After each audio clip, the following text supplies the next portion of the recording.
So on December 18th, 2022 in Hawaii, a Boeing 777 Part 121 United Flight 722 lost altitude about 1 minute after departure while in instrument meteorological conditions. So that's IMC, cloudy. Can't see, using your instruments, which included heavy rain. Oof.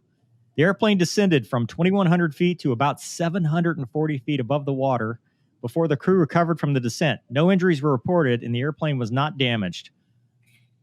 The NTSB was not originally notified of this event since it did not meet the requirements of a Title 49. However, the NTSB learned of the event about 2 months later and chose to open an investigation. By that time, both the cockpit voice and flight data recorder durations had been exceeded. So they used crew statements and other records as information sources. The captain, who was the pilot flying, reported that he and the FO, first officer, I'm using acronyms that aren't even there now, had initially planned for a flaps 20 takeoff setting of 20 degrees with a reduced thrust setting based on performance calculations. However, during taxi, the ground controller advised them that low-level wind shear advisories were in effect, advisories, not warnings. Based on this information, the captain chose a flaps 20 max thrust takeoff instead. He hand flew the takeoff with the auto throttles engaged. During the takeoff, the rotation initial climb were normal. However, as the airplane continued to climb, the flight crew noted the airspeed fluctuations as the airplane encountered turbulence. When the airplane reached the acceleration altitude, the captain reduced the pitch attitude slightly and called for flap setting to be reduced to flaps 5. According to the first officer, he thought that he heard the captain announce flaps 15, which the first officer selected before contacting the departure controller and discussing the weather conditions. The captain noticed that the maximum operating speed indicator moved to a lower value than expected, and the airspeed began to accelerate rapidly. Captain reduced the engine thrust manually, overriding auto throttle servos to avoid a flap overspeed and began to diagnose a flap condition. He noticed that the flap indicator was showing 15, and he again calls for 5, and he confirmed that the first officer moved the flaps handle to the 5 position.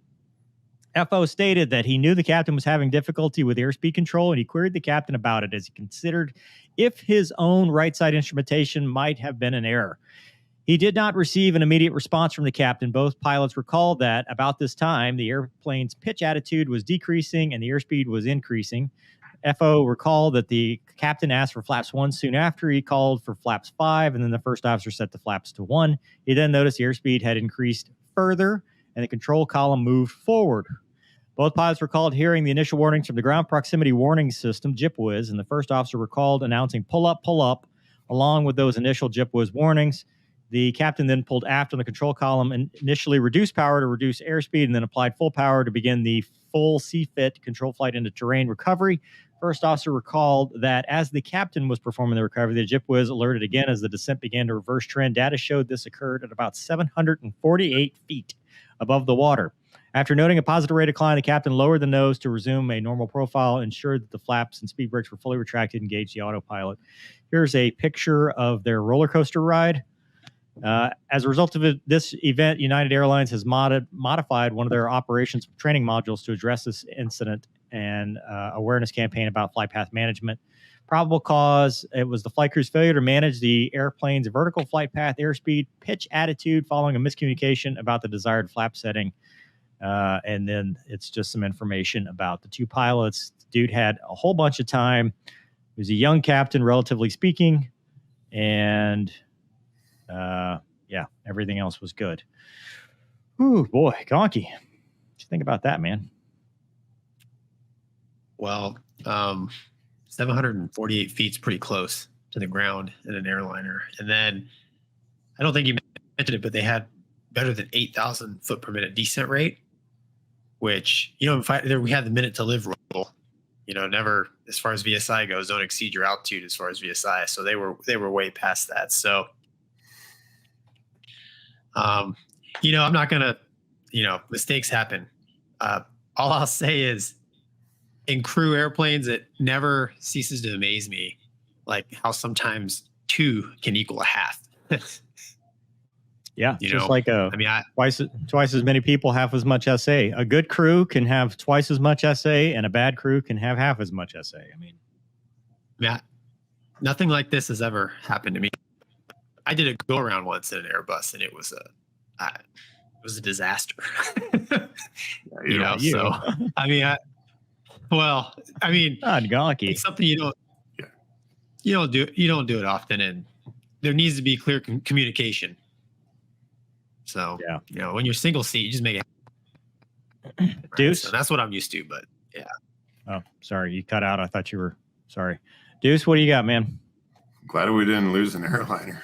You know what I mean? Like that could have been a very, very, very bad. And that's the thing too. I will say I'm not second guessing these dudes. I don't, again, things can happen.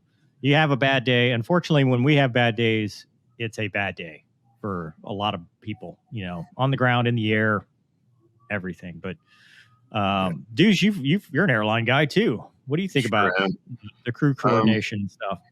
Yeah, it looks really like a CRM. So crew resource management kind of issue is what it looks like to me. Yeah. It was interesting to me where he says, the captain's now head down looking because he thinks the flap indicator, like they've got a flap problem, right? So he's heads down. And what happens when your head's down with a yoke? Gonky, you and I were talking about this before the show. You get heads down, you're both heads down, and there's no visual reference outside, and you're suddenly pushing forward. Yeah, if you're IMC, you're very susceptible to the various illusions. Yeah. And I mean, now they do have a HUD. Yeah, but I mean, I've had it happen to me in the Hornet, and it's got a HUD. Yeah, true. But the FO, he was doing pilot monitoring stuff, right? So I mean, last 15, while he's changing a freak, turn on and off some lights. I mean, it's easy to it's easy to to think you heard what you heard. Yeah. Well, we don't have all the data, so we're just going off of statements and probably flight aware. So I mean, who knows? The accuracy. They pulled 2.7 Gs. That's a lot. That's a lot. That's a ride. That's a ride in the back. Somebody's getting a ride. That's full ass stick in the old Skybus. Meemaw is graying out. Dude, Gonky is losing camera one. Yeah, there's a lot of stuff happening in that jet, but the 777, it's got a lot of thrust. It's a very powerful aircraft, so you can easily get yourself into a situation where you either have the leans, you're tumbling, you feel like you're going back, and then on top of that, the initial reaction when you think you're going to overspeed, most people pull back. Yeah. So to me, the idea that they push forward tells me they were both heads down. And he was trying to manage it with the throttles, and he was heads down, and he was tracking the flaps. But thankfully, we're here to talk about this as a lesson learned, not a mishap. But I've had situations where just a bad communication in the cockpit, and you're like, man, we just dodged a bullet. Yeah. Well, I mean, the captain of the FO had, some due to the lack of communication, had some pretty low SA, right? I mean, because how it is when you're an IMC, it's. Yeah, what time does it say? What time it happened? Oh, yeah. Nighttime? Oh, so it's daytime. No, it's daytime, 14:51. So at least they had that. Yeah. I mean, you're IMC, but at least it's not night IMC. Yeah. So if they broke out, oh boy, some passengers probably saw the water. From 2.7 G, some of them were probably passed out. Nah, come on. The screaming baby finally stopped screaming for a little bit. There's people on oxygen, man.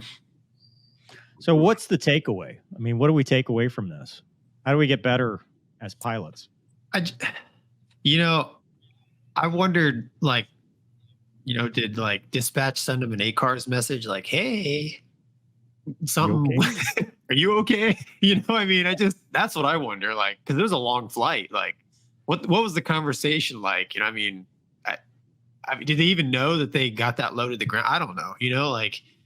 They executed basically a boldface to save the airplane. So would you file an ASAP for that? I would, for sure. Yeah. I don't know if they did, but I'm sure they did. But for people, that's a aviation safety, air and space aviation reporting system. I don't know. It's basically something happens in your flight. If you file this, it can help you down the road, as long as you're not doing any willful disregard of rules. Like, hey, I screwed up, mea culpa. Here we go. Right. You know, you're self-reporting. I mean, the airplane wasn't damaged. Nobody was hurt. So, yeah. I don't know, man. Yeah. Pretty big deviation, but scary, really scary, like Deuce said. Or did ATC, that's a good point. Did ATC say, hey, fellas? ATC probably thought that's impossible. Yeah. I mean, 8,000 foot per minute. I mean, if they had, the good news is they didn't get fully spatial deed. I mean, if they'd have been inverted or something, you know, or gotten in kind of a weird angle at that altitude, like the fact that it was push pull and not any kind of weird bank, that would have made things way, way worse. But it's good that we can talk about it. You know, I always think that we can learn stuff from anything, and I don't blame them. You know, I mean, I wasn't there, but sure is scary. Yeah. Sure is scary.